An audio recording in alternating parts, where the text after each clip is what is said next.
What's going on, everybody? It's Tuesday night. It's time for On the Ball podcast. So last week it was just Jake. Well, actually, last week was Key and myself. This week we have Jake and Brett back. Dylan will hopefully be back next week. We'll have the full show. But at least that means have some participants for the fun trivia that's going to come later. But we definitely have a lot to talk about before we even get to that point because it was kind of a action-packed weekend of sports. Well, actually, week of sports since we were last here. So we got to talk about college basketball. They had their culmination of their tournament. Two pretty good teams ended up winning it. We'll talk about that. We had some big news that happened in the NFL with a certain trade of a, star wide receiver up in Buffalo that we'll get into as well, and kind of the impact on the rest of the league. We have the NBA. Basically, it's now sprint to the finish with the play-in tournament starting next Wednesday, I believe. So we'll kind of take a look at that, see where everything stands. But before we get into all of that, got to start with Jake. How are you doing tonight? I'm doing great. I missed the past 2 weeks, so it's really exciting to be back here on the podcast, back here with Kyle and Brett and everyone in the chat. Excited to talk college basketball and just kind of catch up on all the madness that's happened. So I'm ready to go. Absolutely. Brett, I know you're out on location. You were able to catch WrestleMania, which maybe at the end of the show we might talk a little bit about that. But how are you doing tonight? I am doing awesome. Having a great time. I'm still in Philly. That's why my little background looks different. I'm really excited to be here.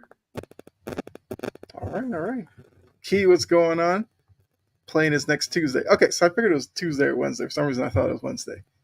So by the time we come on next week, the play-in will be most likely underway, which is kind of exciting because it's something that was introduced. A lot of people didn't like it, but now, almost can't live without the play-in tournament in terms of the NBA. But we'll talk about that in a little bit. Got to start with the lead story here about UConn. So UConn was the number one team in the country, got into the tournament. They made their way through. They went up against Purdue, who, had a lot to prove with Zach Edey and those guys who've, for a program that's had some pretty good teams, pretty good talent run through there, haven't been able to win that title. They go up against, like I said, the 7'4" Edey, and they handled them, pretty well. First half was really close. Second half, UConn kind of distanced themselves for the 75-60 win. UConn's won back-to-back titles now. And, with the landscape of college basketball, very tough to do, transfer portal and all that. UConn lost a lot of players last year, but we're still able to make it to the mountaintop. So looking at this game, we'll start with you, Jake, on this one. First off, your thoughts on the game.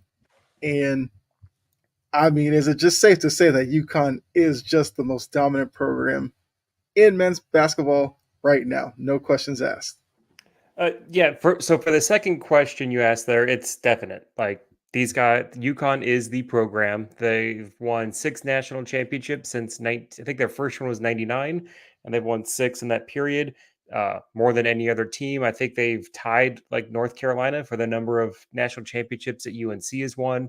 And it's UCLA and maybe one other school has more national championships than UConn. And to, have all of your success in the modern era with the transfer portal, with everything that goes along with it, is pretty remarkable. As far as the game, I do want to give some props to Purdue. I thought they'd be out in the first or second round, maybe not first round, but second, third round.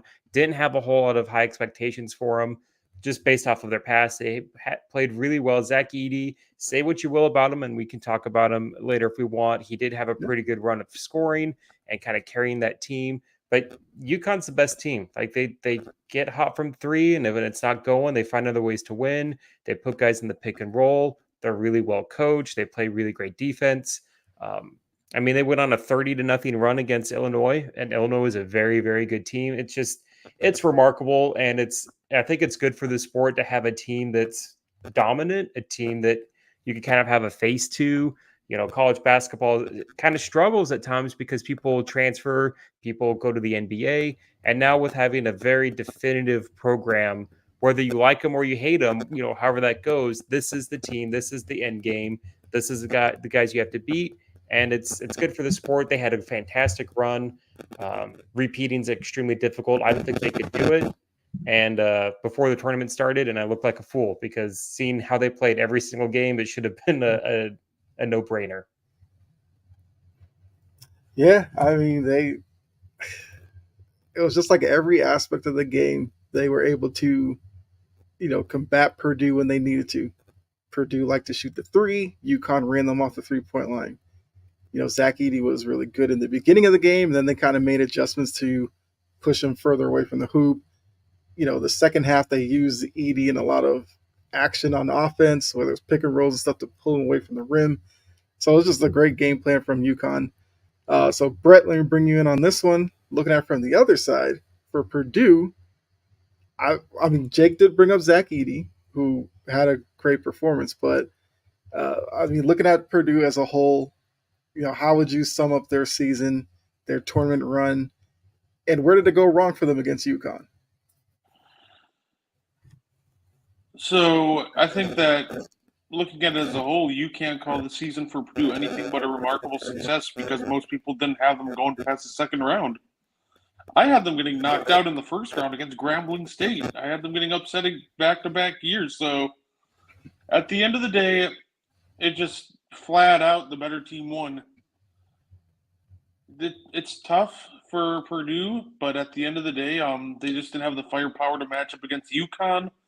UConn decided to start, cranking up the pace, something that Zach Edey doesn't necessarily handle very well, running the floor and pushing the pace. UConn's ability to play multiple different game plans and having the personnel to completely adjust their game plan whenever they need just proved to be too much for Purdue. And that's nothing to be ashamed about. Purdue lost to UConn, who are the first back-to-back chance since I believe the Al Horford, Jakeem Noah Gators. So I don't think anything less of them. This season's a remarkable success, and at the end of the day, they just ran into a better team, unfortunately for them. Yeah. I mean, I guess we could focus on Zach Edey now because now that he's gonna leave Purdue, he's gonna go into the NBA draft. I've seen mock drafts with him as like a bottom of the first round type of guy.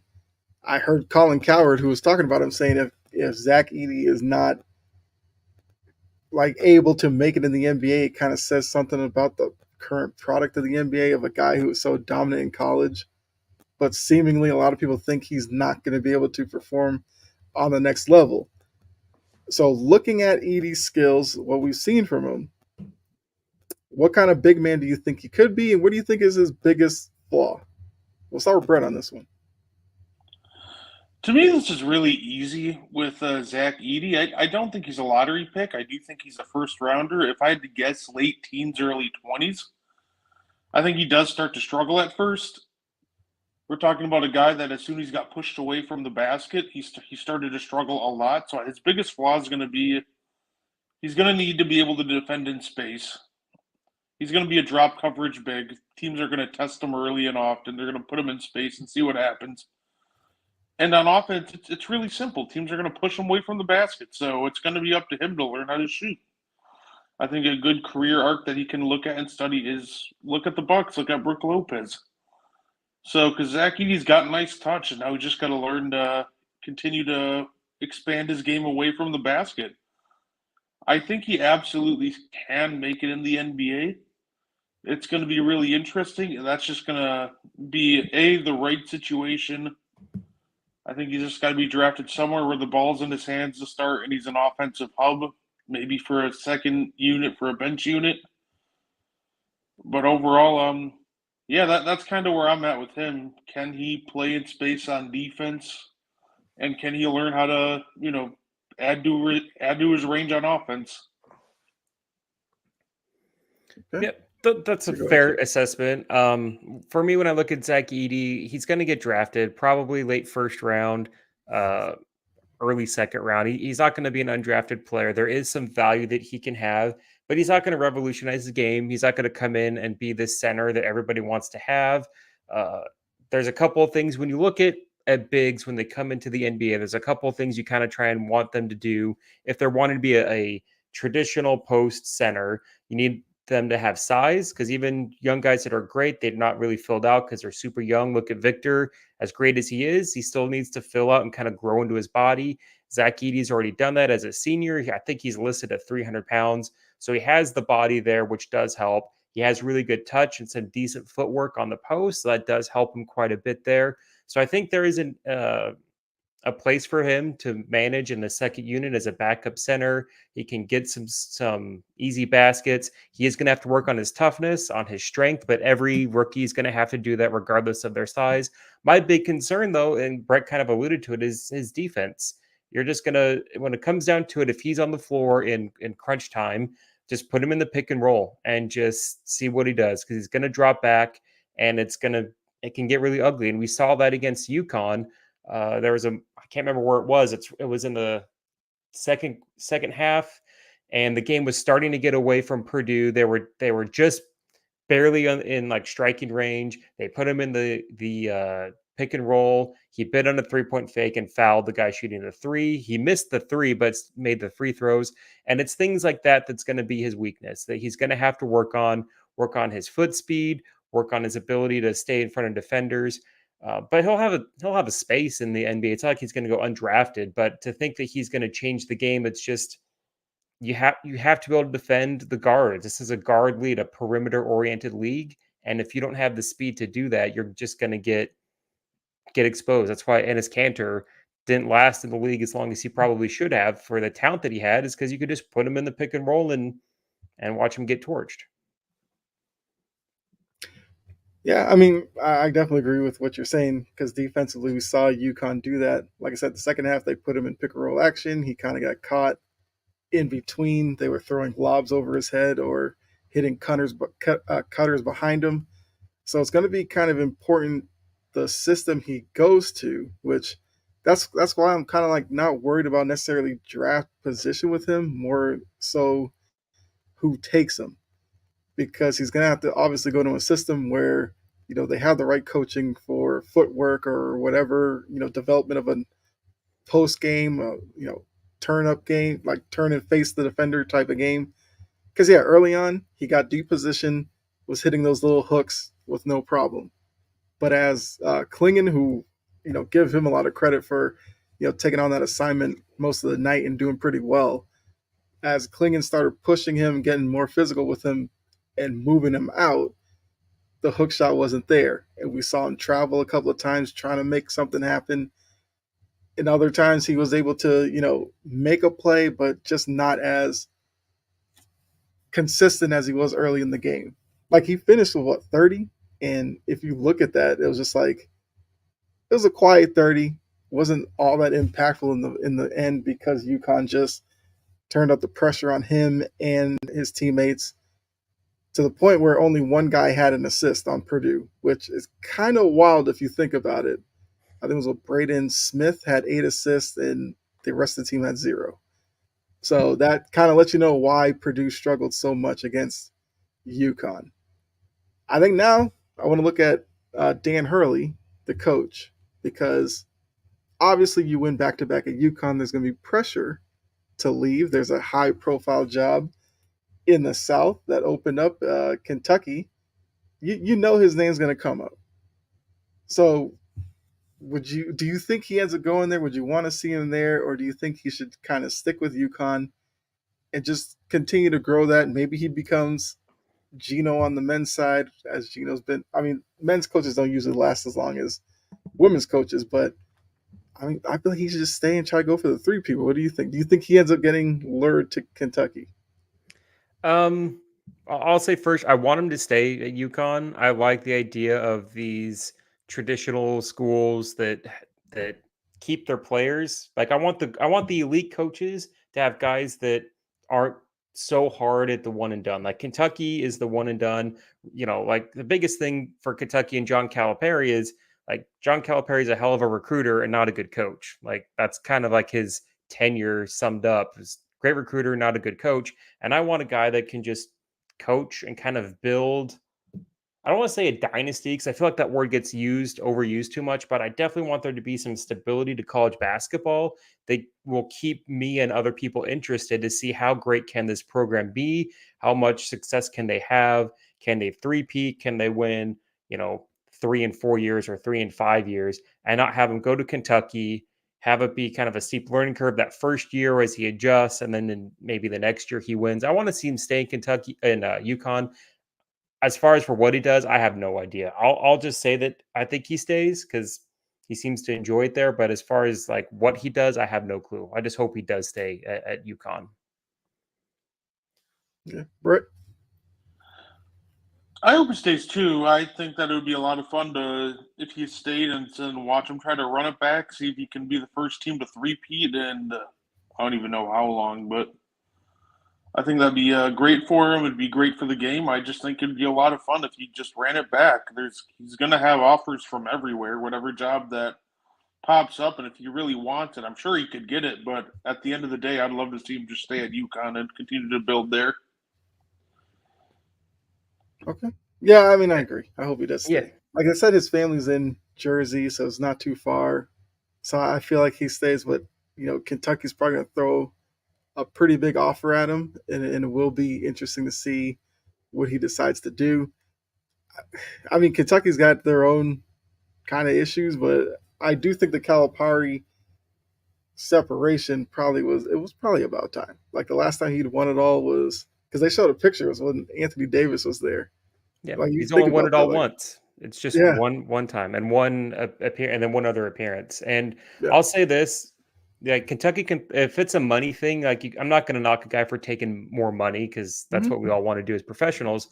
But when you look at like the branding, UConn to Kentucky, I know the sexy pick is to go, oh, Kentucky's the better brand, but UConn's like the brand right now in college basketball. Like I said, 6 national championships. I looked it up really quick in the intro. That's tied for third most. The only teams that have more national championships is Kentucky with 8, and a lot of those are back with Adolph Rupp. And then UCLA has 11, with 10 of those being back in the 60s. So like he's running the program, and they've won with multiple coaches. I don't know how many it's been. I think it's been at least 3 different coaches have won a championship at UConn during this time period. Like, if it's about the brand, like UConn's the college basketball brand. Like, this is kind of the place to go if you want to have success in college basketball. So I hope he stays and doesn't get allured for the Kentucky brand, because the Kentucky brand's been kind of mid for like half a decade. yeah. I think the UConn coaches would be Calhoun, Ollie, and now Hurley, I believe. But I think the one thing that might be maybe a interesting variable in all of this is once again the landscape of college. Like, does does the Big East, I guess, continue to operate here and like soon, or will some of these schools start getting picked off? I've heard some people saying that UConn could end up in the ACC at one point, which I do think if that were to happen, that probably would make Hurley want to stay because you'd go up a level from the Big East to the ACC. But I mean, that might be the only thing that may sway him is if he thinks he'll maybe lose some guys in transfer portal or something like that. I just don't see necessarily a scenario where he does end up leaving. But we've thought guys would stay before, and then they make like an 11th hour decision to switch. And I want to give like Spencer some shout out from UConn. I thought he was great for them as well. Talk about Klingon and Edie, but I thought Spencer was really good both on the ball, off the ball for UConn. All right, so let's go to the women now because South Carolina they're on a nice little run of their own. 2 years ago they win it. Last year they lose to the eventual champion LSU. Then they come back and win it this year. I mean, once again, pretty safe to say Dawn Staley's probably the best coach in women's basketball right now. South Carolina's probably the best program in women's basketball right now. But do you think that South Carolina's being kind of overshadowed by the Caitlin Clark story? We'll start with that question. So, Jake, do you feel like South Carolina is getting the deserved love they should for the title? Um, that's tricky because they are getting a lot of respect. South Carolina is getting a lot of respect. They're getting noticed for, having this great run with a championship this year, and then the year before last, they also had a great run there. Um, and a lot of people have been following women's basketball this year. The women's tournament's been doing very good as far as ratings and attendance and all of those things.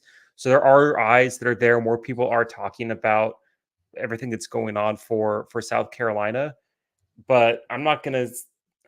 Caitlin Clark does overshadow some of it, and it could be warranted that we've seen. You know, I, I hate that people are already talking about where is she in the GOAT debate for college basketball female players. Like, let's just kind of let this kind of sit for a minute before we go there.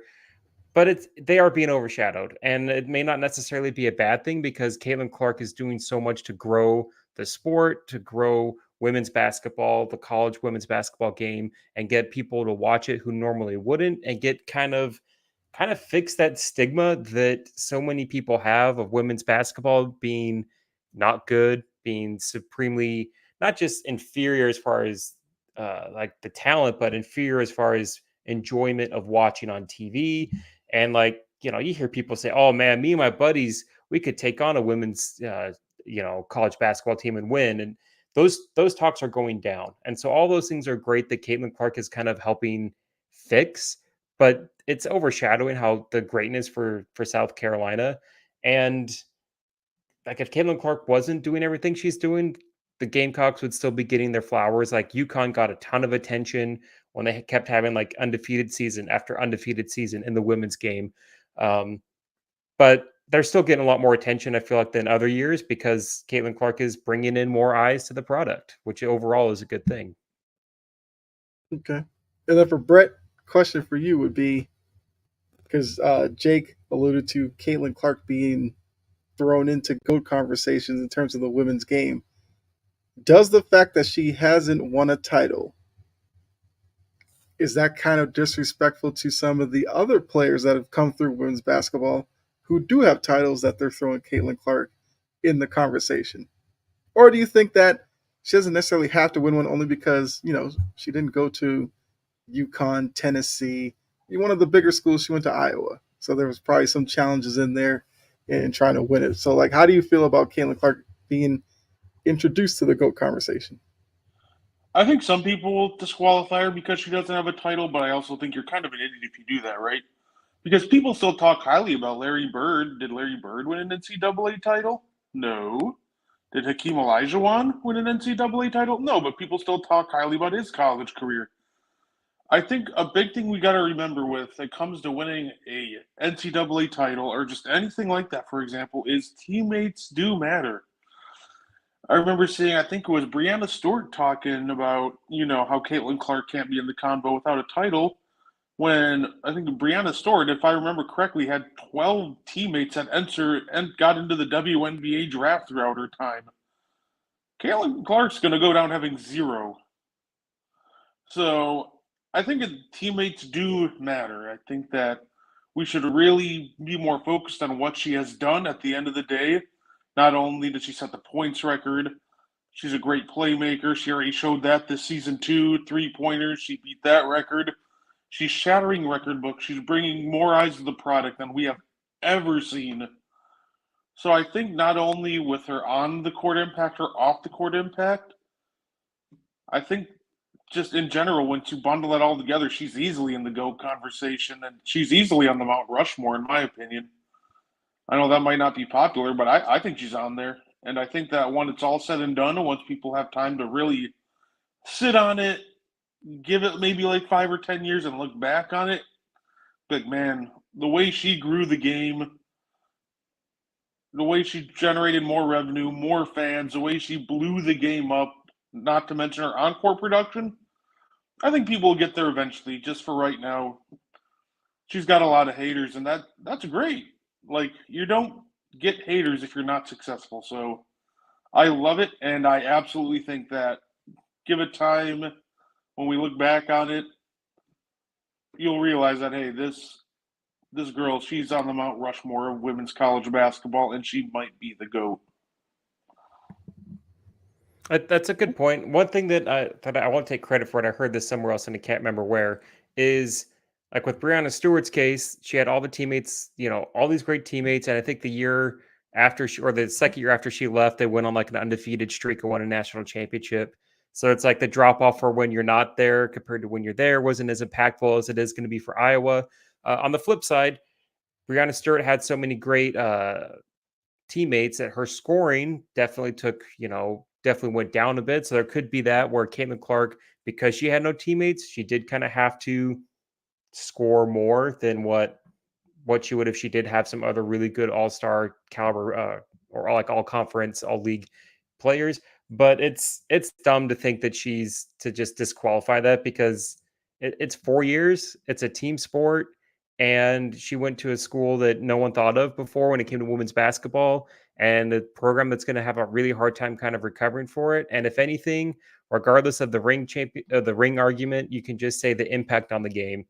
And I think that's where she deserves at least a spot on the Mount Rushmore at the bare minimum is impact on the game. Like if you can leave as big of a mark as she did in any sport, then you have to be recognized as one of the best that's ever done it. Yeah. And I know, Brett, you said something where, in order to have haters, that means you're a pretty good player. That's probably something that, you're starting to realize with some of these women teams and players is that now before it was kind of like people would say, oh, I don't watch the game. Women's game's boring. But now we're seeing players actually have haters out there, which probably shows how far along the game has come. I mean, it's kind of a negative thing, but it's positive if you think about it. Because you look at the NBA, I could throw out 10, 15 guys and we'd have long conversations about, some call you haters and some call you whatever. And the fact that the women's game is kind of seeped into that does speak to the growth. And look, I'm fully expecting the WNBA to capitalize on this. It's probably smart that the WNBA draft is Monday. So it's not like it's going to be too big of a gap between, South Carolina won, Angel Reese, Caitlin Clark, Juju Watkins. Juju's not coming out or anything, but then you turn right around. The draft is next week, so now it keeps it on your mind. So we'll see. We'll see. Obviously, Caitlin Clark's going to be the number one pick, but then we'll see where some of these players slot in after her. I guess with South Carolina, got to give Cardosa some credit. Like she was a beast in the paint and everything like that, which definitely helped South Carolina get the win. I'm interested to see how she does at the next level as well.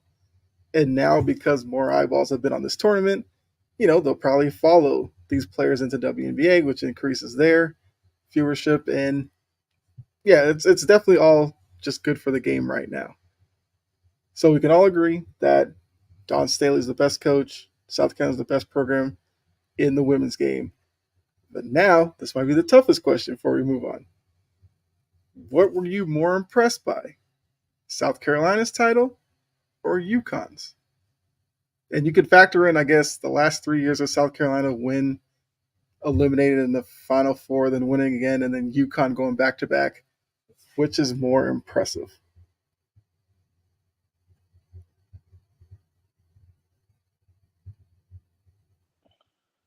Ooh, that is a tough one. It really is. Both titles are really impressive. I'm gonna go with. I really like UConn's title because they just absolutely in these last couple of rounds were just clearly the more dominant team, but so is South Carolina. Yeah. I'm gonna go with there was a clear talent discrepancy in these last couple of rounds because you knew who the best team was because they're just blowing teams out of the water. I'm gonna go with I'll go with South Carolina. It was a great run by both teams, but I do like knocking off Iowa, knocking off Caitlin Clark. I'm a little more impressed with them knocking off Caitlin in the end than knocking off Zach Edey and Purdue. Both runs were great. Don't want to take anything from it, but I'll go with the women's side. All right. Yeah, I'll agree. I was unmuted when you first asked that question on accident, but like that's a tough question, and I don't want to take anything away from UConn.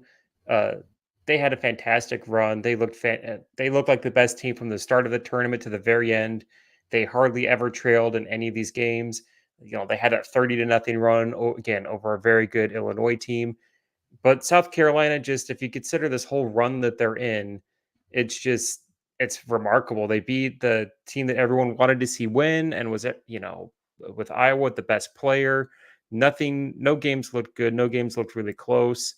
And just considering where they were last season, losing one game, and then it's just I want to give props to them. That was sheer dominance.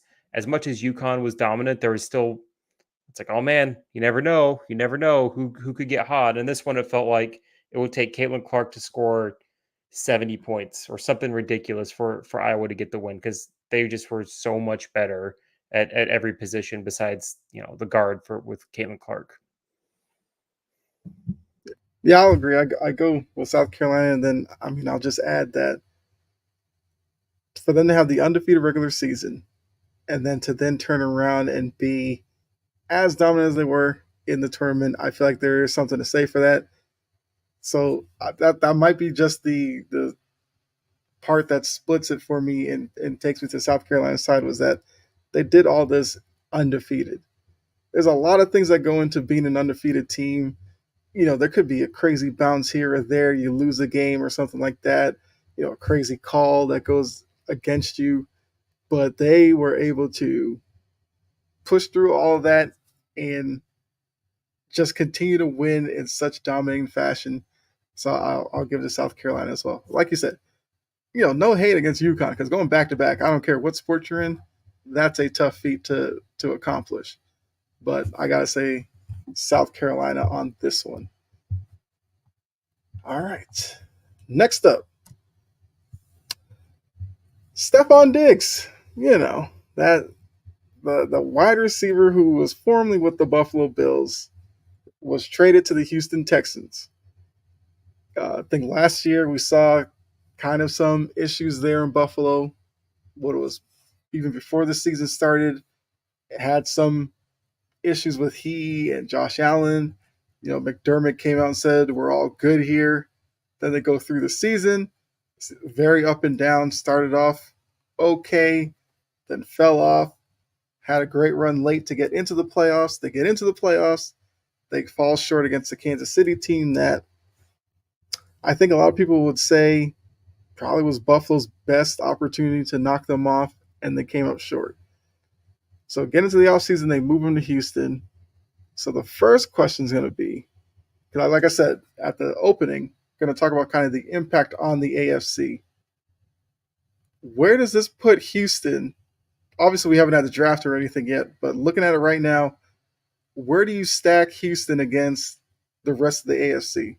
Because Houston went like worst to first. They changed the quarterback. They changed the coach. They were really creative with the draft at the top, brought in two really good young players. And it just seems like they're keeping that ball rolling. To now, I'm assuming you guys are going to say they're probably the favorite in the South. But in terms of AFC title game or possibly a Super Bowl, where do you put Houston right now?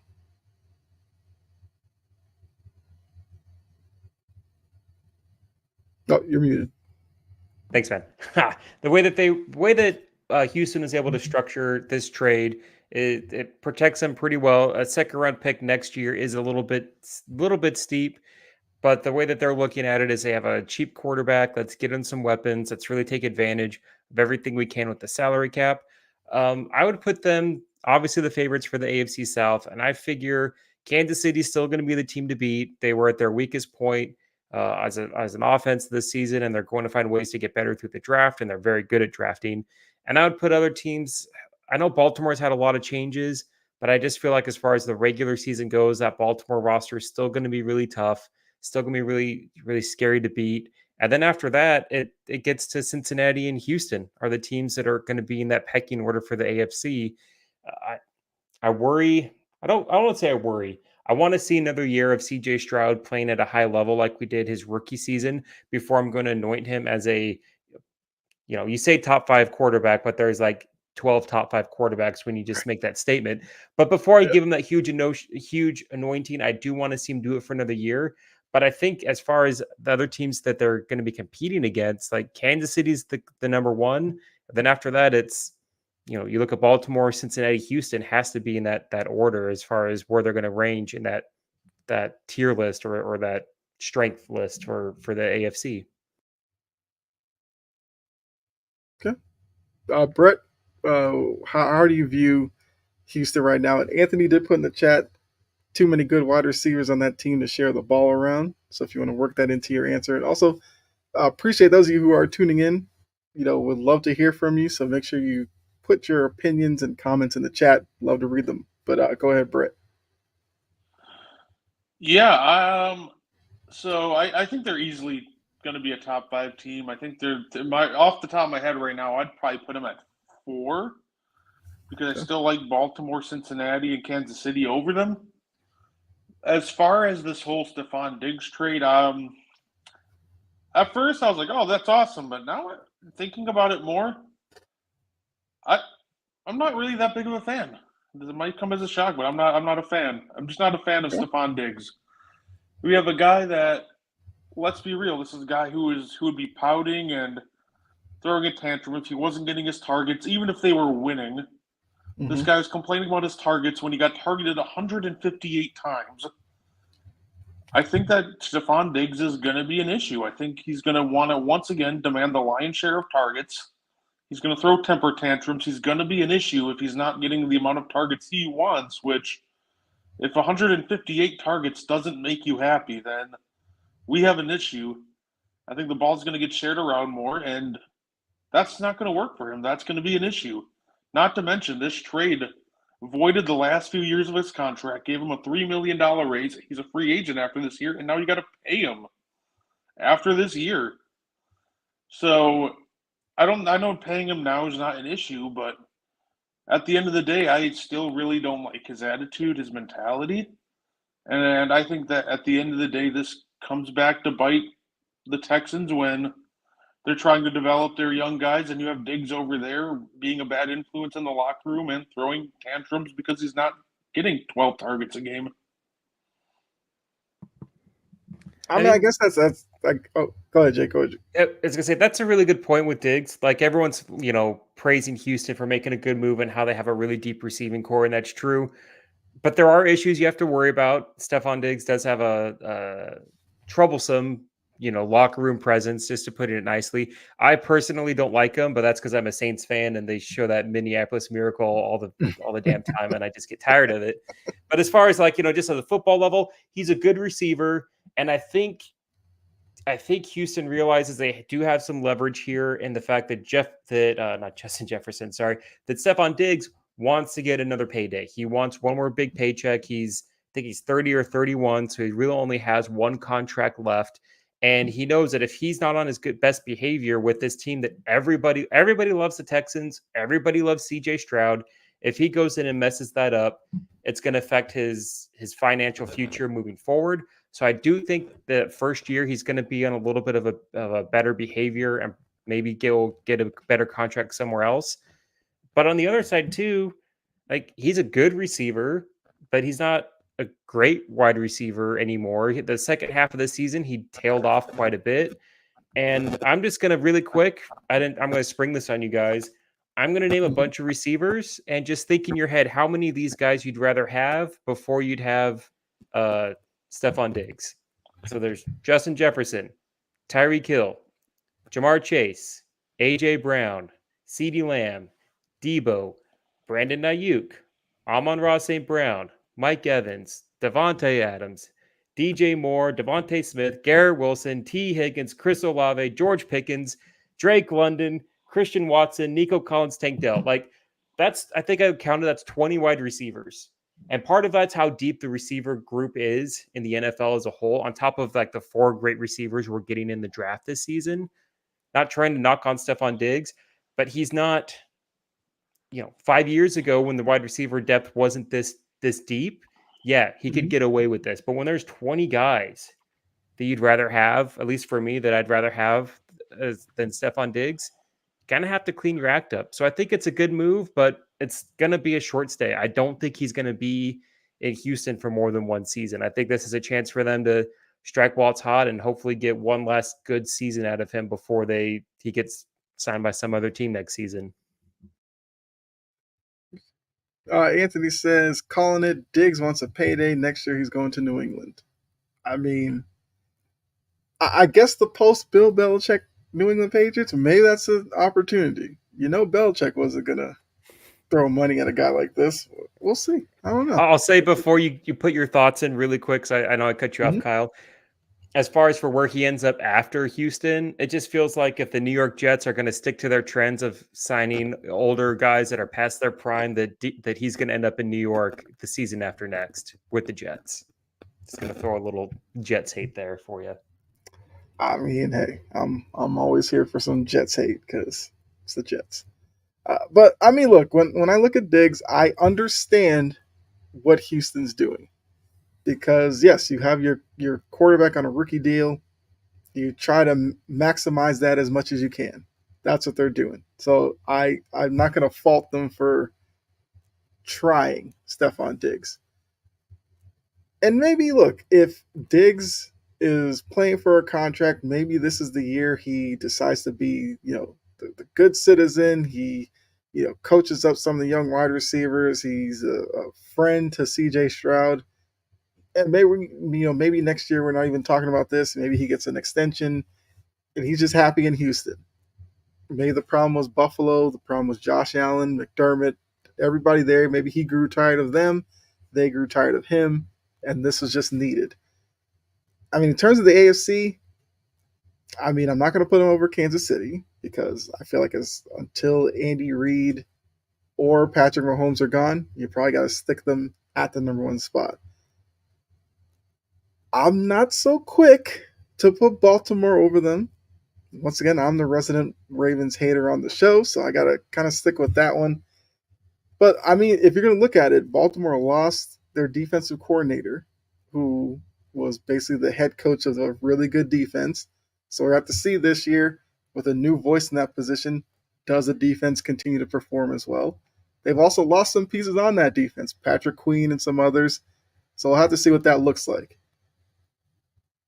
Lamar, they brought in Derrick Henry, whatever. But I don't know. I feel like Houston will be somewhere up in that group because, yeah, after Kansas City, you look at Baltimore, Cincinnati, Houston, all kind of in the same group, which you could probably stack anyway. What's going on, Dylan? So I feel like I want to say Houston's probably like your number 3 because I do think Cincinnati, if Joe Burrow is healthy, probably bounces back. They might be like the 2. Then I can see Houston 3 and Baltimore maybe like a close 4, which, to Ravens fans, that's basically saying that they're the worst team in the league. But hey, it's all good. I still have them as a playoff team, just not the number 1 seed again. That's all I'm gonna say. But yeah, so Dylan, we were just talking about Steph Diggs and his impact moving from Buffalo to Houston. I mean, look, I don't know. It's going to be interesting to see what D'Amico Ryans and that group can do in their second season together. Because I was thoroughly surprised at what they did last year, and I'm really anticipating them taking somewhat of a step next year. And plus, we look at that division in the AFC South.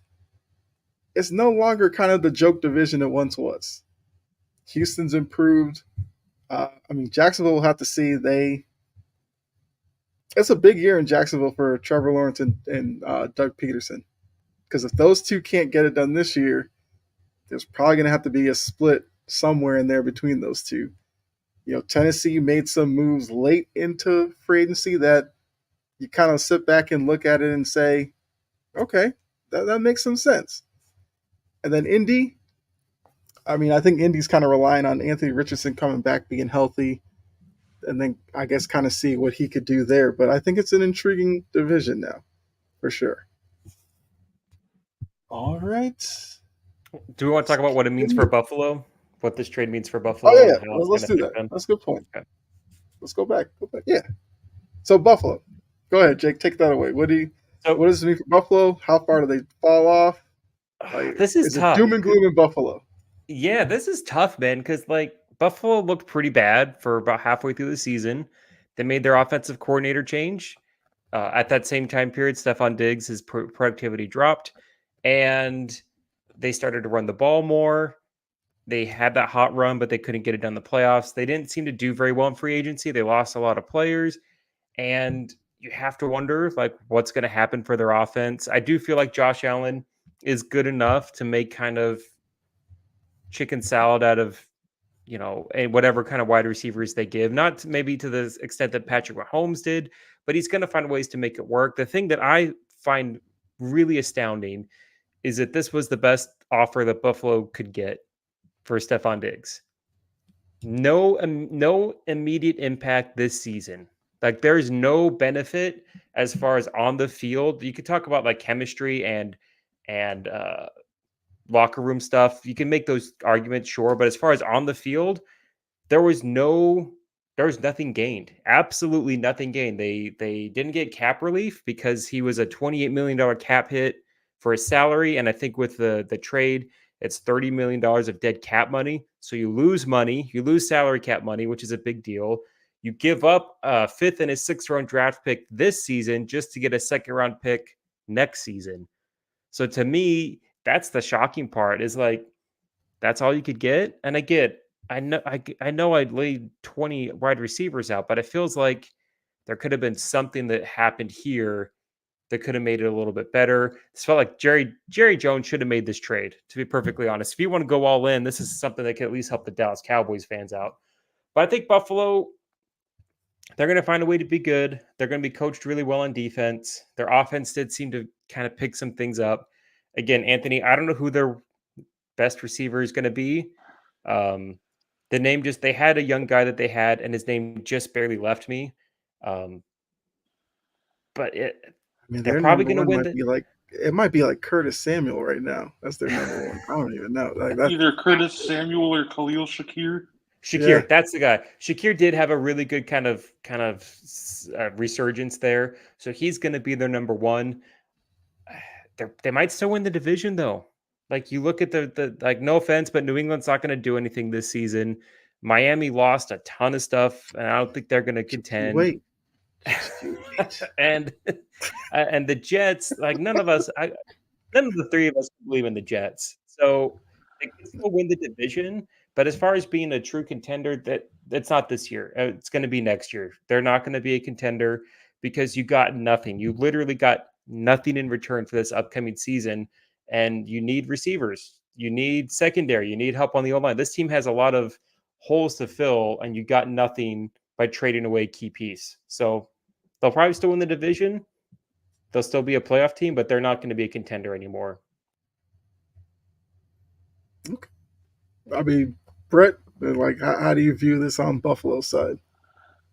I think Buffalo's like, I wouldn't be shocked if Buffalo finishes 3rd in that division. That team does not look good. They lost defensive pieces. I think the only thing that this offense is now going to see is more of bad Josh Allen because now guys aren't going to be able to get separation. There's going to be nobody open. He's going to feel the need to force things and play hero ball. I think this is going to be terrible. I think it's going to be terrible for Allen. I think the only thing we're going to see from him is I think we're going to see him win a decent amount of games. Don't get me wrong. He's still a great quarterback, but I think the turnovers are also going to skyrocket and not great ones either. So I think that I'd still put the Dolphins over them right now. And I would put the Jets over them. I don't think Aaron Rodgers needs to come back even as a top 10 quarterback. Even if he's in that top 15 range, that is still good enough for me to put the Jets over the Bills because at the end of the day, the offense they actually have weapons. And not only that, that's still an elite defense that's sitting over there. So I think the Bills went from the best to the 3rd best team in that division, and they could very well just completely miss out on the playoffs this year. And I see what you guys are saying. the fact you're not putting the Patriots up there is kind of wild. But it is. That's neither here nor there. I do think Dylan brought up an interesting point because what if Houston doesn't start off really well? It is a very young team. If they turn to Diggs to be a leader, will he be able to step up and do that? That may kind of define how the season goes for Houston. Unless they kind of just go through it, no issues, run through everything, have all this great success, and he's never asked to do that. But I did think that was an interesting point from Dylan. And he also added the tight ends in Buffalo will be crucial. Yeah, Kincaid, Knox. You got to figure they're going to draft a wide receiver or two. But then again, you got to wait for those young wide receivers to kind of catch up with everything. I don't know. It's going to be an interesting season in Buffalo. And for Sean McDermott, I don't know. He can't really afford that big of a step back because I think this is his last season. You have to think that his job's on the line up in Buffalo. Yep. It's his last season. And one thing real quick, before we move on, as far as Josh Allen goes, Brett, you made a good point that the turnovers are going to spike. And the best thing, what does everybody compare Josh Allen to as far as quarterbacks go? They compare him to Brett Favre. And when Brett Favre had mediocre wide receivers, that's when his turnovers really started to get out of control. And that's when he started to lose games, like by playing, like you said, trying to play hero ball and having fumbles, having turnovers. He already has, I think, the most turnovers in the league since 2019 or 2020. So I wouldn't be surprised if that goes up. But you make a great point, Kyle. Like, I don't think McDermott survives this season. Like, his job's going to be on the line. The ownership's not going to look at this and be like, oh, we'll give you some slack because we lost some stuff in free agency. They're going to look at it like your window was last year. Like, your best chance was last season and you came up short. And if you take a step back, we need to move forward. I was surprised he stayed. If I was owning the GM for the Bills, I would have gotten a new coach, gotten a young offensive coordinator to really help Josh Allen out. I was surprised he stayed along. Yeah, I mean, I don't know, man. I guess this is maybe one of those where with McDermott's back up against the wall, maybe they think he's able to. I don't know. Maybe they just didn't find anybody to take the position this year, so they kind of stuck with McDermott and maybe jump into the coaching pool again next year, depending on who shakes out. I don't know. Yeah, it's just tough having a coach who probably mentally thinks like, if I don't do this well, win this many games this year, I could be out. Like, that's not necessarily the best recipe to have a successful season. We'll see if it works out for Buffalo. Obviously, as a Patriots fan, I hope they completely tank and toss a couple of wins my team's way. I don't care. Should we pour one out for this like iteration of the Bills, like this run that they had where they were anointed and had so much praise and hope? And if you look at the Buffalo Bills, their best postseason win was actually a loss in that overtime game against the Chiefs, 13-second game. Like, that's their best game, and it was a loss. Like, let's pour one out. They're gonna have to rebuild it. It's gonna be pretty painful for a year or two. Yeah, I definitely agree with that. All right, so now let's move on to a subject that's close to Brett's heart: the Bucks. I've been seeing a lot of Bucks fans, wondering what's going on with this team, losing like consecutive games like the Grizzlies, the Wizards, they lose to the Knicks, I think, as well. And, wondering the frustrations of Giannis. It seems like after every game, we're hearing Doc come up with some different reasoning for the loss. And it's just like, we're 5 or so games away from the playoffs. And it seems like the Bucks aren't any closer to any answers to the biggest questions that accidentally. Hold up, let me go back. We're not get off the Bucks. They're not getting away that easy. But it seems like after every loss, there's more and more questions that are raised about this team, even though Doc tries to plug certain answers with almost excuses. So looking at this team, are they legit contenders? Because obviously they're not going to catch the Celtics for the number 1 seed, but now they're kind of in that group of Cleveland, New York, Orlando, Indiana. Like, I don't know how you kind of sort those teams out, but what are the Bucks? Like, I don't know what their identity is anymore. I don't. It seemed to be like it used to be defense. Doesn't seem like it's that anymore. It seemed like it was kind of Giannis's dominance offensively. I don't know if that's it anymore. Like, who are these Bucks, and how much faith should you put into them heading into the playoffs? I guess I'll start with Jake. I'll let you go second, Brett, since this is your squad. We'll let Brett kind of think, gather his thoughts, gather his Yeah. emotions for this. And I'll just say this is like the weirdest season. Like they're playing pretty well. You fire your coach, fine. We've seen coaches get fired for whatever reason. You're bringing Doc Rivers. All three of us didn't like that hire. We thought it was weird. And now Doc Rivers is saying things like, well, the Favorite. professionalism of the trainers, the professionalism of like the equipment guys. It's just that's why we're losing games. We just don't have the professionalism on the road with our staff. And it's okay. It has nothing to do with your coaching, nothing to do with your game plan, your rotations. No, it's your medical staff's attitude when you're playing in Washington D.C. This is what I feared with Doc Rivers is this kind of thing, this lack of attention to detail, this lack of ability to change on the fly and make adjustments. Um, I'll just say this, like Doc Rivers has been dining on that 2008 championship. If it wasn't for that, there's no way he'd be having as many jobs as he did. That being said, this team is still a contender. How much faith do I have in them being a contender? Not much, like very, very little. But if you have Giannis, who's a top four player in the league, you have Damian Lillard, who is a top point guard in the league, who is known for his playoff success, is known for his clutch ability and his ability to get really, really hot in just these insane moments. You can't tell me that that's not going to be a, a contender. I can't have these guys being this good in the league and not have at least a chance to get hot for something to go right. Do I think it's going to go well for them this postseason? No, I don't. The other thing, though, to look at, one thing, and I don't want to sound like I'm giving the Milwaukee Bucks too much credit because I think this season's just been so weird. But what if they're looking at this season and they're like, all right, we're not catching the 1 seed. We know we can be a good playoff team. We just have to make it to the playoffs with Giannis healthy and try and get Damian Lillard healthy and ready to go. What if they're just kind of phoning it in? I don't want to say they're playing possum. I don't want to say they're trying to like rope a dope and trick, the Celtics or trick teams into them not being as good as they are. But what if they're just kind of phoning it in for the last couple of weeks, knowing they're probably going to be the 2 seed or the 3 seed, and they're going to be fine because they know that they can handle those games.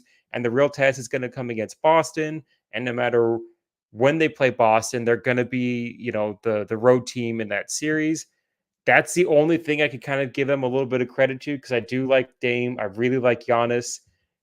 But I just, for Kyle's question, like, what is this team? It's like, I don't know. This team, they're not a defensive team, but they're not this great offensive team. For a minute there, their defense improved quite a bit when Doc came in, but now it's kind of flatlined out. I don't know what it is, man. It's frustrating, and I'll let Brett kind of give his fan view of where this team's at. But that's my take on it. So the only thing I'll say before you go, Brett, I see what you're saying about playing possum. There's only one pushback I have to that. That does not seem like Giannis's nature. I He agree, seems like 100%. he seems like a guy who goes at every game like he needs to win it. And I think part of the issue is he might be the only guy on there that probably feels that way. Like when I look at Milwaukee, there's about 4 things I'm assured of. I know what I'm going to get from Giannis. I don't have to worry about them. I know Thanasis is going to be his biggest cheerleader on the bench. Don't have to worry about him. Bobby Portis is a guy I feel like I know what I will get from him game in and game out. Outside of that, and I'll probably say like Dame will be, Dame will be there. Dame will, he'll take the shots he needs to. Defensively, he whatever, he'll be a liability or whatever. but I feel like those are the only four things I'm assured of. I don't know Middleton's going to look like in the playoffs.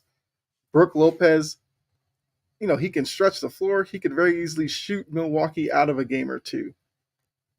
I mean, Connaughton, these other guys, it's like I don't know. Jay Crowder, okay. I mean, Jay Crowder hasn't really been probably in the front of my mind since he was a Celtic and maybe for a little time there when he was in Phoenix. Other than that, he's kind of just a guy at this point. So that's something I was going to say. I just don't see Giannis kind of phoning it in. It's kind of like Jimmy Butler, where people say Jimmy Butler kind of reserves his energy and then turns it on. I don't think Giannis has that in him. But, Brett, go ahead. This is your team. We'll let you have the floor. When it comes to Milwaukee, they play down to their competition. They've been doing it all year. Because this Wizards loss wasn't even the worst loss of the season for us because we lost to the G League Grizzlies team before the All-Star break when they had like 10 starters injured, and they literally just had the G League team up when we lost to them. This is a team, if you look at us, it's really simple. We play down to our competition. It happens all the time. Tell me how we can look at the Celtics games. We've competed in all of them. The first game we lost by 6. We were in it right until we missed the shot at the end, and they pulled away with free throws. We beat the brakes off them in game 2. We were up 16 at the end of the first quarter tonight against them. So, to me, this is a team it's a contender, but I'm more worried with this team about the first round than, for example, if they make the Eastern Conference Finals or even the second round. To me, the most dangerous round is the first. Because this team, at the end of the day, they play down to their competition. So, when Doc Rivers, though, I dislike him because he makes excuses for everything. I'm convinced that instead of writing up a game plan, he's already writing excuses for every team in case he gets knocked out of the playoffs. Don't matter which round. They'll have an excuse ready. He's talking about after we lose the Wizards, we just got to play at a faster pace. This team's combined age is 1,000 for Christ's sake. There's nothing. You're not moving this team any faster. Yeah, sure. Giannis can play at a faster pace. Do you really want to see, Brooke Lopez play at a faster pace? 34-year-old Dame, Chris on knee surgery number 3? The way for the Bucks to win, really simple. Their best defense is an efficient offense. Make sure teams aren't running in transition. The Bucks have a great clutch time defense, actually, and that's because they're efficient in the clutch. They don't let teams run. To me, it's that simple. But Doc is just way overthinking it, and instead of actually figuring out the actual problems, he's already writing up excuses, and that's what I do not like about Doc Rivers. Yeah, the equipment stuff and the travel manager, that is wild to me. Maybe it's good that Doc wasn't in Boston for that. If he uttered those words in Boston, he'd have gotten killed. And maybe that is what it is. He has a Rolodex of excuses for, okay, if we go in the first round, if we lose to Philadelphia, let me see. Oh, well, Philadelphia wasn't your normal 7 seed, tough like that. If they lose to the Bulls, they'll be, DeMar DeRozan's just very athletic. We tried everything we could. I mean, look, that's kind of what Doc Rivers is. Hey, we've seen it. Boston, Clippers, Milwaukee, it follows him. Yeah. Well, I mean, Orlando, I feel like he got kind of the benefit of the doubt because Orlando was kind of like a young team. 3-1 lead. I mean, that's true. He definitely did do that there as well. I mean, looking at this Milwaukee team, Doc, probably outside of Dame Lillard, probably has the most pressure going into these playoffs. Because for Dame, it's if the situation in Portland was really why you couldn't win, you're playing with one of the best players in the league. Make it happen. For Doc, like you said, Jake, he's been riding that 2008 title for a long while. He, more than maybe any coach in the East, needs at least a conference finals run. He can't afford a first round exit. He can't have that. Nope.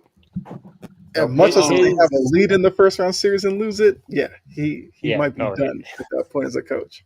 his legacy, like some people may say his legacy is set because he had that long retirement, but his legacy is definitely a factor. When you look, I don't remember their exact record, but they had a really good record before. The team's been kind of in this downward spiral, and it's just this lack of accountability. And, I know not every coach is going to act like this coach that I said, but legendary coaches, Hall of Fame coaches have an attitude like what I'm going to say. Like, remember for my Utah Jazz, Jerry Sloan, every single game, because I watched every game, every interview, he'd say if they won, he'd say, yeah, you know what? We put together a game plan, but it really came down to my guys. They performed. Stockton, Malone, they were awesome. And when they lost the games, the post game press conference, he'd say, I let my team down. I didn't get the timeouts right. Didn't have the right game plan. Didn't make the right adjustments. And those players would run through a wall for Jerry, and it was for 20 plus years. Like every year he was there, like people would run through walls for your coach. And it's like the complete opposite we've seen for Doc Rivers. Like people don't seem to be wanting to run through a wall through Doc Rivers. I think in Boston, they were so intense because they were going to run through a wall for Kevin Garnett, like because he was so intense and he was so good at game planning defenses. Like if he loses in the first round, uh, like we have to have a real conversation about how good of a coach is he actually, because this team should be in the conference finals. I don't expect them to beat Boston, but you have to at least make the conference finals for this not to be viewed as a massive disappointment.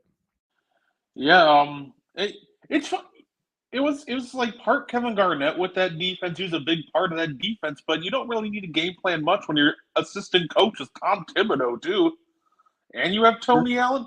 Like Doc didn't really need to do anything with that defense. Anybody could have stepped into that defense. All he really had to do, which is happened to be what he does best, manage personalities. He didn't need to do anything with that defense. He didn't really need to do much with the offense either. He just needed to make sure everybody was on the same page and got along. And that's what I'm nervous about. We're getting to the playoffs. He's going to need to do more than manage personalities and make sure everybody gets along. And that's the part where it makes me nervous. Like, there's no need because Kyle, you already nailed it, and I already can hear it. Oh, well, the 76ers are starting your average 7 seed, man. Joel Embiid, he was hurt for part of the year. There's no reason for us to lose in the first round when we can do things like right now we're beating Boston by 24. Like, we have the ability to play at a high level every night. It's going to be up to Doc Rivers to pull it out of him. The question is, can he? I don't know. I'm hoping so. I do think that we're a contender as long as we're able to play at a high level every night. I just don't know if Doc has it in him to pull out that consistency. Yep. Doc's the wild card. That's all there is to it. He's the wild card because these guys have the talent. When you have Giannis, you have Dame, you're a contender. And for Doc, like when's this great playoff run that he's had where you've looked at like, man, the coaching made the difference. Like Ty Lue has had playoff moments where his coaching has made the difference. We've seen that. Have we seen that with Doc?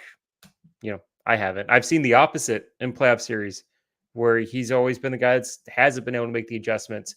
He's had the superior roster and fallen to teams that have, I've said this before, the Utah Jazz in 2017, first round, Clippers had the better roster. They had Blake Griffin, they had DeAndre Jordan, Chris Paul. Rudy Gobert got hurt he was their best player. He got hurt the first game. Gordon Hayward had a flu game, and the Jazz still won because they had the better coach. They can make the adjustments, and Doc Rivers couldn't. I think my biggest example with Doc Rivers being unable to adjust will forever be 2016, Game 6. You're up 3-2, 1 win away from your first Western Conference Finals for that Clippers franchise, and you let Corey Brewer and Josh Smith walk you down with James Harden on the bench. Like, Josh Smith could not miss, and yet he's having Blake Griffin continue to play like 10 feet off of him. Corey Brewer turned into, that Corey Brewer that dropped 51. He was unstoppable. And Doc Rivers just looked absolutely lost on the sidelines the entire time, and the most incredible display of non-coaching I think I've ever seen out of a coach that's one going away from the conference finals. It was insane. Yeah, I definitely agree with that. I mean, look, Josh Smith was maybe one of the more head scratching players in the NBA because like you look at his skill set, he was so athletic, and then it just got to a point where he was like, "I'm gonna be a 3-point shooter today," for like no reason, and then he'd brick like 15 of them. Then he'd catch a heater and hit like 6 of them, and you're just like, what are we doing out here? But yeah, I definitely agree. Like, the misses on Doc's resume definitely outweigh the wins. I mean, yeah, '08 was a highlight of his, but I guess winning Coach of the Year with Orlando was a highlight. But those memories are slowly getting overshadowed by the inabilities to get the Clippers there when the Clippers had very talented teams. The inabilities with, I guess, Milwaukee now, or just in general. Whether it's the mic'd up stuff with him, and he kind of gives these generic rah rah speeches, and you're just like, what am I supposed to do with this? Like, okay, play harder, sure, I guess. You want to write something on that little whiteboard? Like, what are we doing out there? Play harder. Got it. So we'll see what Doc can do. As John put it, Doc gonna Doc. I mean, we'll see. When Milwaukee is eliminated or if they win it all, what exactly going to Doc means. Early exit, or he turns back the clock and becomes that coach that was so promising, leaving Orlando. If the Bucks do win it this year, I think we have to throw Giannis in the GOAT conversation, carrying Doc to a title. So I just got to throw that out there. If you carry Doc to a title, like, holy cow, I feel like that should just jump him easily into the top 5 debate. I'm here for that. If you do that, we'll definitely revisit that if they end up hoisting that trophy at the end. We'll let you kick off the show with that argument for sure. Yes, absolutely. Well, I mean, let's look at kind of the NBA bit of a whole here, because Houston was eliminated a couple of days ago, and they were the last team that could possibly, get into the play-in. So we now know the 20 teams that will be in the play-in or the playoffs. We don't know the seeding or anything like that yet. The only seeding that's been cemented is Boston's going to be number 1 in the East. Everything else is up for grabs, which if you're Adam Silver, you kick back in your chair and you go, yeah, I'm kind of killing it right now. Like, it was the last week of the season, and there's still so much to sort out. So I want to focus on playing. I think in the East, it's the real question is going to be between, I mean, you kind of look like 3 through 8. I guess you could throw Milwaukee in there as well. So like 2 through 8 still kind of can go any way. Maybe take Milwaukee out. If Milwaukee falls to 7, yeah, Doc might just want to hide in his house. So we'll look at 3 through 8, like that grouping there: Orlando, New York, Cleveland, Indy, Philly, Miami. Like, that's crazy. As a top team, Celtics or Bucks, there's some teams in that group that if they fell to 7 and 8, you might actually be somewhat worried about. So the one question I have for the East is, I guess, looking at Philly with Joel Embiid coming back, do you think they get into the top 6? And if they do, who do they replace? Oh, easy. Pacers. Pacers are going to fall into the play and replaced by Philly. I don't think that's a question. I like the Indiana Pacers. They're a young, fun team, but the reality is they don't have a shooting guard. They're lacking depth because they traded away Buddy, and then Mathurin unfortunately got hurt. This is a team that's made their run. They're a lot of fun to watch, and I'm not saying they're a bad team by any stretch of the word. However, I do think that they fall into the play-in and Philly replaces them, and I do think that they end up below the Miami Heat. I do think that they could very well just miss the entirety of the playoffs altogether at this point. Okay, because my follow-up was going to be, does Miami get out of it?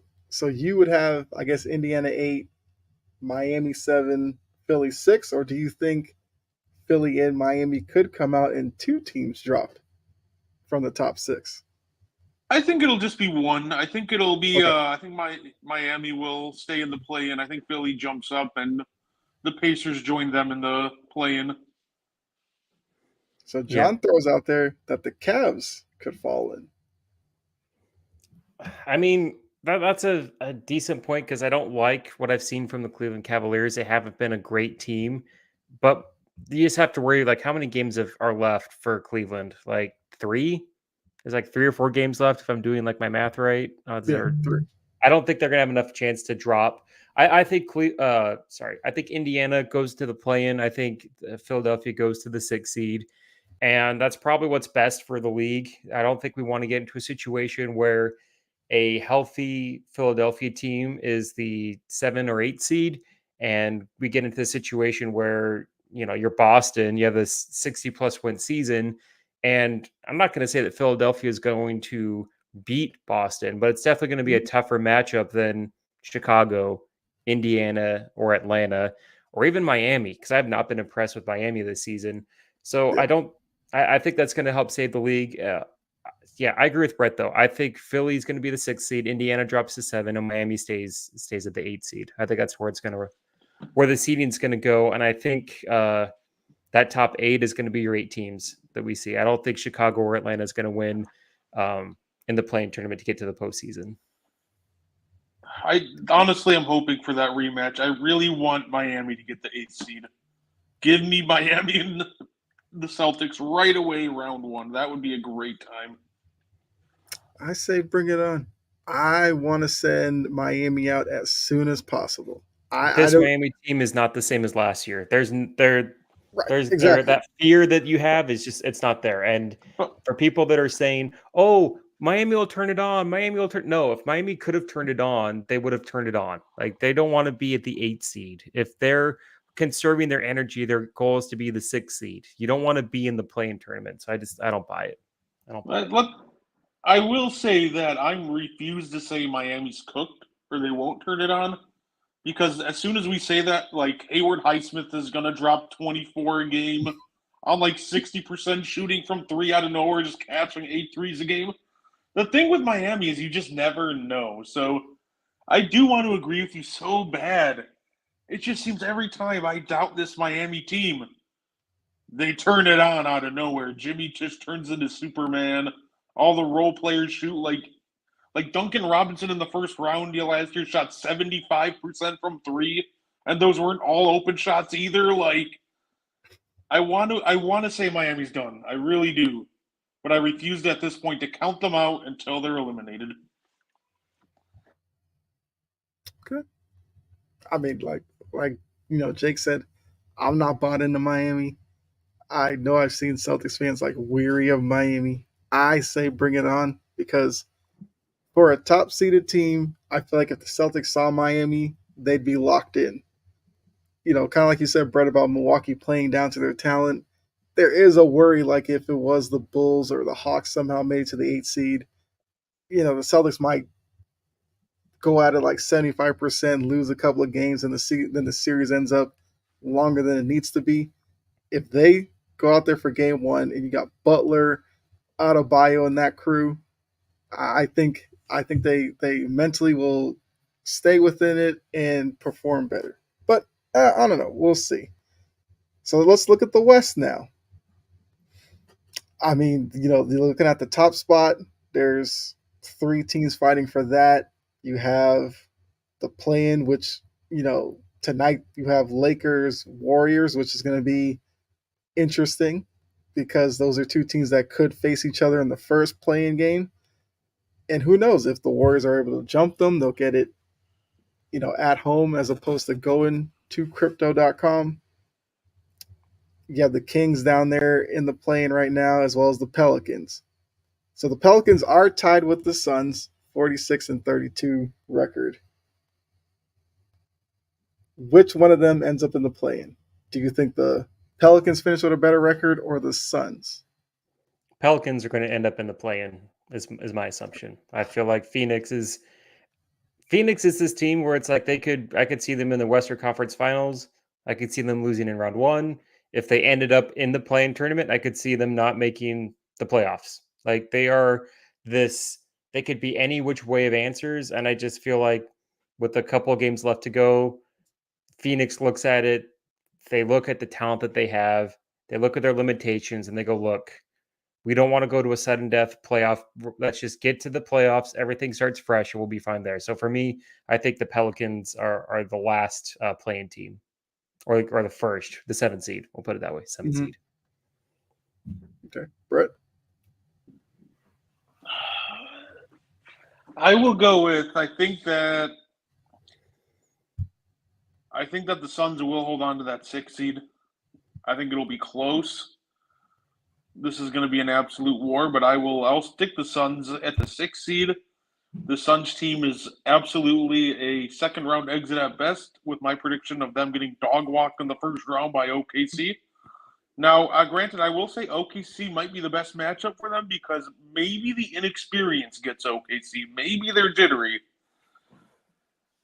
However, I despise the way this Suns team is built. I think they are really rough. And if this Thunder team plays at full power, they're going to walk this Suns team down in 5 games and send them packing. Yeah. Okay. I guess the follow-up question, because obviously if you're going to talk NBA, you got to mention the Lakers, got to mention the Warriors, otherwise whatever. So looking at those two teams, if you were a top seed, whether it's Minnesota, I'll leave Denver out of this because I don't think Denver's going to fear any one of these teams. But if you're Minnesota, if you're Oklahoma City, between the Lakers and the Warriors, which one would you not want to see at all? To me, it's the Lakers. Do you think you'd rather, or do you think they don't worry about either one of them? I mean, it might be a situation where they choose they choose to have no fear and just go with whatever they have. But if they're having a deep, honest look at themselves in the mirror, they don't want to play the Lakers. The Lakers have been playing much better basketball as of lately. And for me, it's just like if Anthony Davis is healthy, he can just dominate a game. LeBron James is going to have at least if the series goes 7 games, he's going to have at least 3 awesome LeBron James games, and then the other 3 or 4 games are going to be just good games. They're playing really well. They played really good defense, and that translates much more than offense does to the postseason.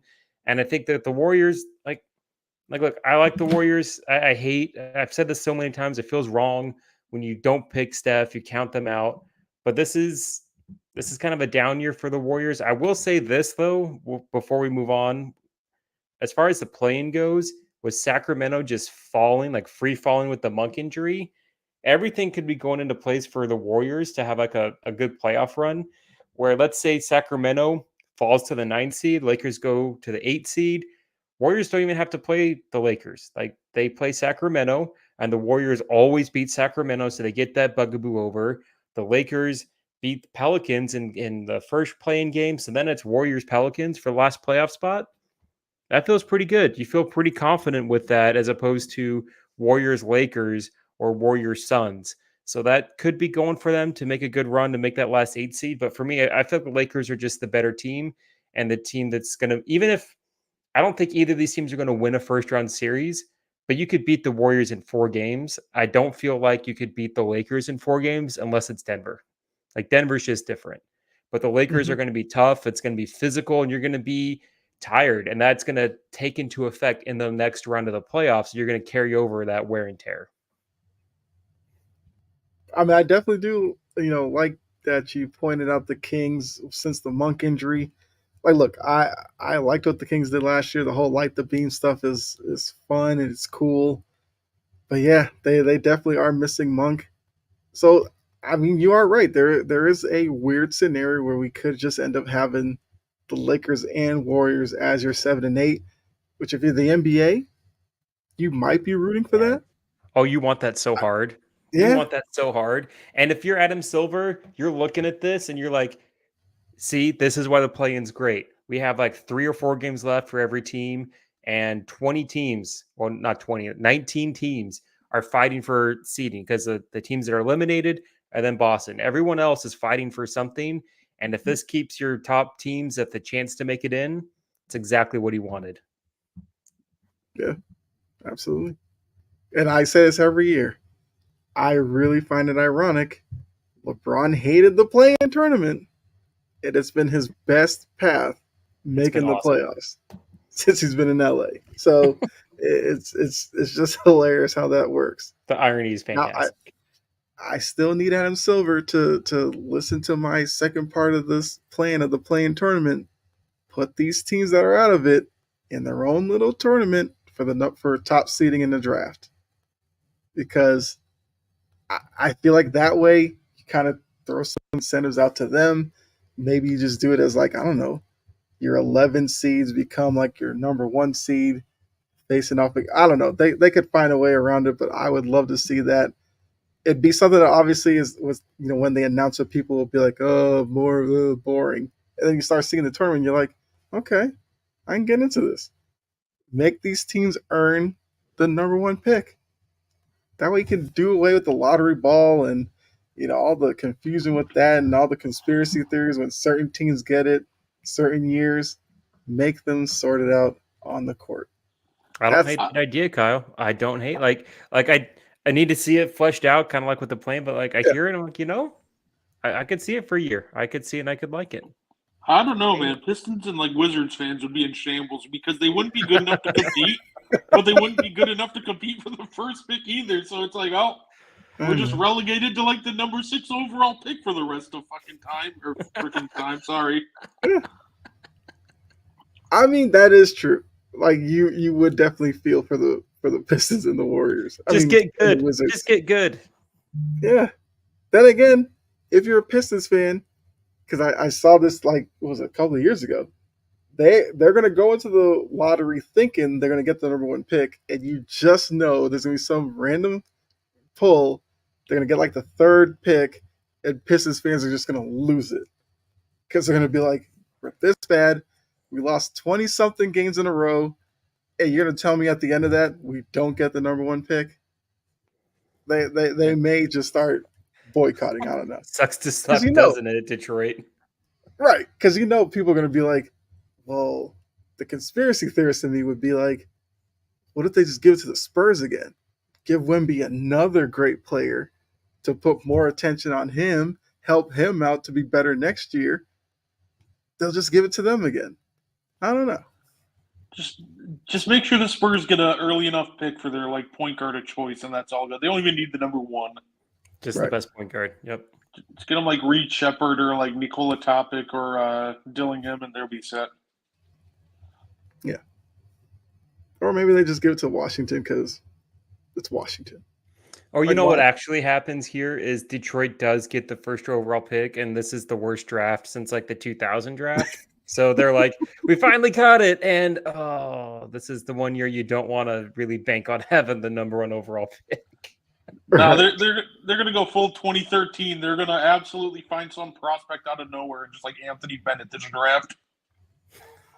Oh, that pick for me, it was just one of the biggest head scratchers because I was just like, Anthony Bennett.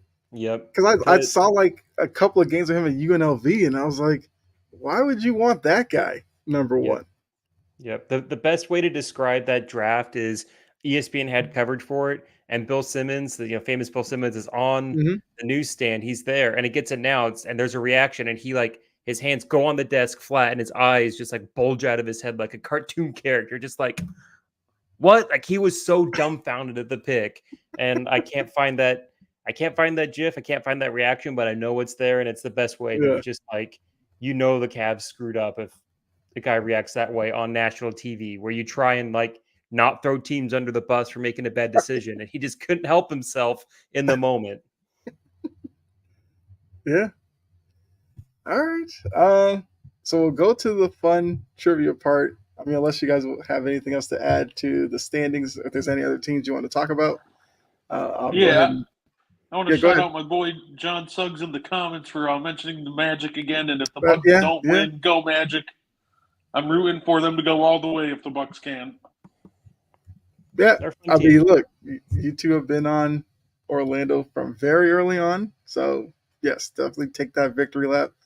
I would love to see Orlando finish as the 3 seed. Like that, that would be an incredible, turn of events for them. Winning the Southeast #1, great accomplishment. But for them to be a top 4 seed, shout out to Paolo Banchero, the Wagners down there. Like they're going to be fun to watch. I fully believe that they'll be fun to watch in the playoffs. I don't know if that's going to lead them to be a first round exit, but I feel like they'll have a good showing as long as they're in the playoffs. They're definitely building towards something for sure. All right.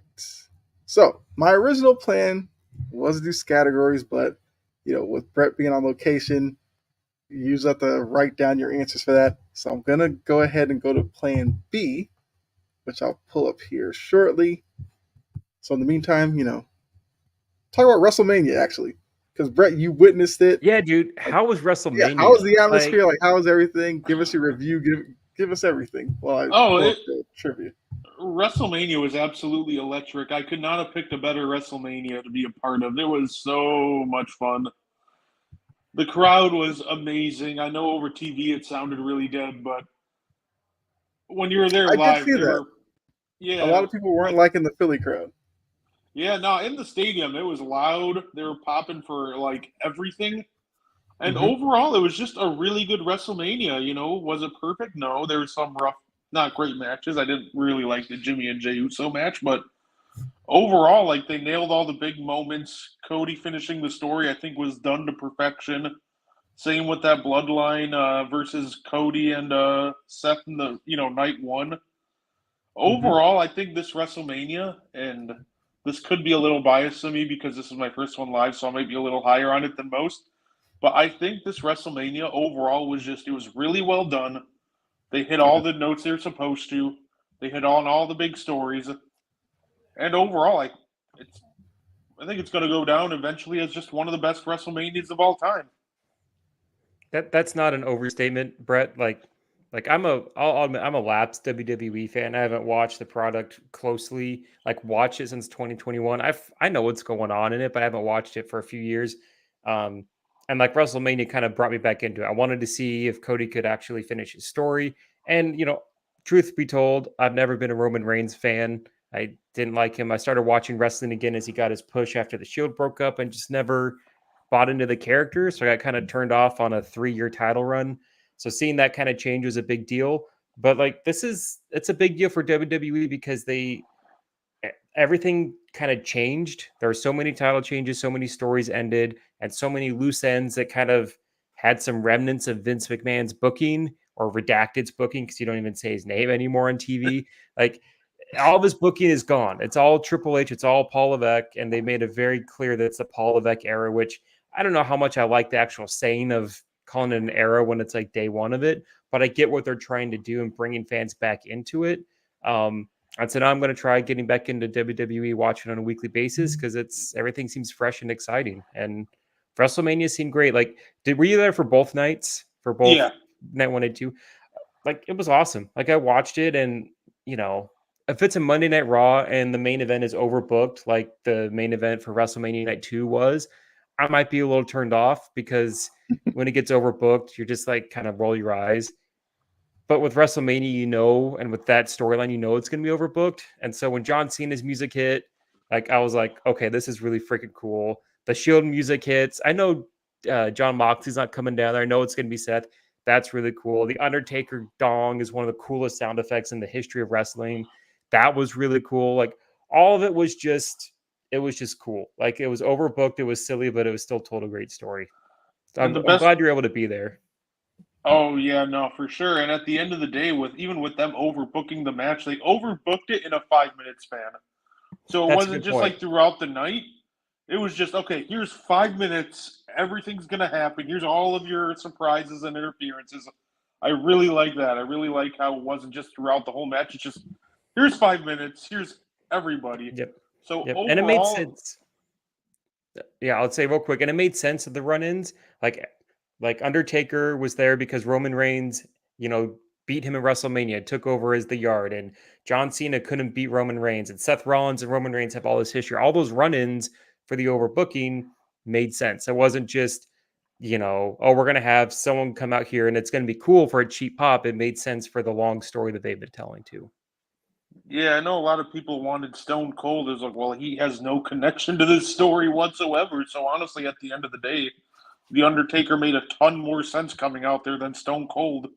It did, but you got to know that the crowd would have lost their mind even more if that glass shatter. You hear that glass shatter, and it's just like, I don't care how lapsed or jaded of a fan you are. You hear that, and you're just going to lose your mind. Doesn't matter where you're at, you're going to lose your mind. Yeah, absolutely. I mean, look, I did watch it on Peacock, not sponsored. I don't know why I had to really say that. You all know where to watch it, but I thought kind of the Triple H era that's being sold to us is storytelling being more of a part of it. And all you have to do is look at the instance Roman Reigns picking up the chair. He could have hit Cody with it, but he saw Seth in the Shield gear, automatically clicked in his head, oh yeah, that's when he backstabbed me. So he did it to him. That ultimately cost him. A lot of people were upset that Roman didn't continue on his reign, but it's just like the way that just being added into there was just a great little, callback to something that happened. I think it said like 10 years ago now. 10 years ago. 10 years ago. I mean, that's crazy long-term storytelling, but it just shows the attention to detail that went into that final match. Yeah, even like as soon as he stood up, there was and he bashed him in the back with his chair, and people are like, he should be over that. That was 10 years ago, but what really made that almost perfectly is last year. It was Seth versus Roman at the Royal Rumble, and in the build-up to that, Roman admitted, he goes, I've tried so hard to forgive you, but I can't forgive you for what you did to us. So, like, just every little callback, every interference at the end of the day, just tied in so perfectly, and I love that finish so much. It was great. Shout out to Final Boss Rock. Yeah, great that was form of the Rock persona. Yeah, I'll just say this: like, I was lapsed from wrestling completely from like 2001 up until 2014, and the first episode of Raw I watched was when Seth Rollins turned on the Shield. That was like, I was like, oh, let me see what wrestling's about. Let me go what's in there. And I saw that chair shot, and I was like, oh well, this group broke up because that's what groups do. And then not knowing the history of how dominant the Shield were and everything, but so that memory when I saw that go down, I was like, oh yeah, Roman, he can't forgive that. He has to. Seth's in the Shield gear, hit him across the back, just the same. Like it was poetic. That's the best way to put it. It was just poetic. Yeah. I can appreciate holding a grudge that long. All right, so I do have the fun trivia here. I may have to explain this one a little bit. So for this one, well, I don't know, Brett, can you see all the players? I mean, I can kind of read them out, but so for this, you have your category, quarterback sack leaders 2023-2024. So you have to try to come up with the top 5 quarterbacks. And it gives you a list of quarterbacks here. You get 5 chances to get the correct order. It works like Wordle. If you put 5 up there, it'll give you green if they're in the right spot. It'll give you a yellow if they're in the wrong spot. And no color means that they're not in the top 5. Oh man! So this is definitely going to be a challenge. But like I said, I like this. How to make these challenging each week.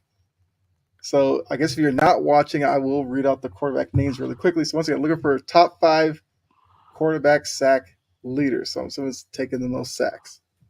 You got Justin Herbert, Sam Howell, Trevor Lawrence, Daniel Jones, Jalen Hurts, Lamar Jackson, Jared Goff, Josh Dobbs, Desmond Ridder, Geno Smith, Matt Stafford, Tommy DeVito, can't forget about him, Jordan Love, Derek Carr, Gardner Minshew, Ryan Tannehill, Justin Fields, CJ Stroud, Russell Wilson, Bryce Young, Zach Wilson, Baker Mayfield, and Dak Prescott. Okay, I like this. This is fun. All right, so I know for a fact that that Washington's quarterback was sacked the most. Sam Howell. Sam Howell. Sam Howell was sacked the most, so I know he's number one. Okay. I'm pretty sure Bryce Young was number 2, but I'm not sure on that. But I would think Bryce Young has to be a top 5 guy. I'll let Brett get some thoughts in, but I'm fairly confident on those 2. I think those are awesome picks. I And would chat, not trust. well, chat, unless if you've actually done this today and know the answer, and don't look it up either, feel free to throw in your opinions as well. But go ahead, Brett. No, I'm just trying to think. I feel like wasn't Ryan Tannehill sacked a lot? Let's see. I wonder. The only thing with Ryan Tannehill is I wonder how many games he played. It's the only That's- thing is because I know he didn't play as many games. That's the only part for that. Oh, where's Jory when you need her? Part of me wants to say, and again, I don't know the order. Part of me wants to say that Russell Wilson's on there. I can just see this guy getting sacked a whole bunch. I just got a gut feeling he's got to be one of those 5. I'll throw him up there. Didn't Josh Dobbs play behind a shaky O line? I want to almost say He did, but did he play enough games? Because he went between 2 teams, then he got bent. He stopped playing in Minnesota towards the end of the season there. How many games did Zach Wilson play? Because that O-line was garbage. That O-line was garbage, and he might have played enough to make that list there. honestly, yeah, I would honestly go Zach Wilson. I don't know. I know he didn't play at Wilson. all, but That team, that offensive line was so bad. Daniel Hackett Jones didn't wanting play to do- enough games. but Right now, I'm trying to knock off guys on the list. Jared Goff, there's no way that offensive line was too good. Stafford didn't play enough games. Justin Fields actually might be on here too for the top 5. You know what? I kind of like that. I kind of like Justin Fields there because he did get sacked a lot, and he would always extend plays quite a bit. Because looking at this, I don't think it's Herbert. I don't think it's Lawrence. Daniel Jones didn't play enough. Jalen Hurts, it's a no. Desmond Ridder didn't play enough. Dobbs, no. Lamar, no. Stafford didn't play enough. DeVito didn't play enough. I don't think Love got sacked very much. Derek Carr was halfway decent. I love Gardner Minshew's picture, by the way, in there, that little thumbnail. It looks the rag. It's just fantastic. It's just awesome. The only people I think that might be on here, I know CJ got sacked quite a bit and Baker got sacked quite a bit. I don't know if we want to change any of that and see kind of where this goes, but those are people that, if we get any wrong, might be there. So you want to try this 5, see what you get, and then make whatever changes you need to for your second guess. Okay. Yeah, let's try it. I mean, that's pretty good. That is pretty good. So, Sam Howell, Bryce Young, you basically know the Wilson brothers. So you got Zach, Russ, and Justin Fields. There you go. That's you guys amazing. Got it in 2. I should go play the lottery or something. Holy crap. Nice job on that Justin Fields poll, because I didn't think about that guy at first. Mm-hmm. Yeah, no, I just remember the Packers, and just towards the end of the year, just everybody started getting to him. I'm like, oh, this might be Fields. Yep. Whew. Yep. And again, living in the DMV, Sam Howell, you wouldn't think Sam Howell being sacked the most, but watching those games and talking to fans, he was basically murdered on a weekend basis, getting sacked because he passed the ball so many times, because that's all they did in Washington. I guess when you're always trailing. That too. That doesn't help. And Bryce Young, I didn't think he'd be second, but I thought he'd be one of them. That guy just had it rough. Talk about a rough first year. Carolina's failing Bryce Young so hard. Yeah. I'm okay with it. I'm okay with it. That's awful as that sounds. I'm okay with it. The resident Saints fan's okay with it. Shocker. I mean, I don't hate the Panthers. It's not like they're the Falcons or anything, but I don't want to see them be successful. Right. If my team can't be good, I don't want your team to. I want the Panthers to be good. Put it that way. I mean, look, I thought when I introduced this, it was going to take a little bit longer, but I mean, that's just such a really good first guess from you two. To think all you had to do is flip the Wilsons and you'd have got it first try. So that's definitely impressive. I'm pretty sure they have an NBA one that I think the NBA one was like about UConn alumni and how many points are scored, and Oh, that'd be I tough. mean, I don't know how deep your UConn memory goes. You want to remember how many points the Beat scored or Kevin Ollie scored in the league. Like, yeah, The beat. Oh my god. Oh boy. those Emeka Okafor years with the Bobcats. I don't know how much of that you watched, but Bobcat legend. Hey, he wasn't as bad as he kind of gets made out. He had a couple of injuries, but he was a decent. good player. He was a good The- center. The funny part is that dude probably makes like the Bobcats Wall of Fame already. Yep. It just shows to show you how like shallow the Bobcats pool of actual high-end talent is. Yeah, That was look pretty at rough. the Gerald Wallace days. You remember Adam Morrison was a Bobcat at one point. Like, yeah, those are some dark Al days. Jefferson, he was on there. Yeah. Like best two players in franchise. Like top three is probably Okafor, Kemba, and Jefferson. Yeah. In this iteration, yeah. Ugh. Mm-hmm. I'm Kemba Walker. No. Yeah, he was good. Like I just pulled up his basketball reference. Like his rookie year, he put up 15 and 11. Like that's pretty decent. Yeah. And like you can. then he just got hurt. He had back problems, but he would give you like 13 to 15 points and double-digit rebounds year in, year out. That's, is he an all-star? No, but like he's not a bust. Yeah, he was good until he went up to Boston, and he was still pretty good for that first half of the season. Then he got hurt, and that was it. Sorry, am I bringing up bad memories? No, it's just like I loved the Kemba edition when they made it, because for me, Kemba's always going to be the UConn player, Big East tournament, just hitting big shot after big shot. He had, what was it, like that 4 overtime game or something against Syracuse, which like was one of the best games I'd watched. I remember watching like every second of that game. That was, I remember I was like 21. It was like a 6 overtime game, and it just, I remember watching that game. I was living at home, and every overtime I was just like screaming, and my parents came down. They're like, "Shut up! It's like 2 a.m. Like you can't be." I'm like, "It's 6 overtime. Like I don't care. You can't be screaming at this." That was a nuts game. Yeah, that was a fun game. Yeah. Well, I mean, look, that's all we have for you tonight. I felt like it was a really great show. I mean, you guys have anything you want to add before we get out of here? Outside of the UConn talk we just had? Yeah, just glad to be back for the show. Glad to be back after a couple of weeks. Glad to see Brett. Glad you had a great time at WrestleMania, and looking forward to having Dylan back for all 4 of us next week. Mm-hmm. Yeah, I'm excited to be back on next week. I'll have my usual setup, which will be really nice. And yeah, it was nice to be back. That's for sure.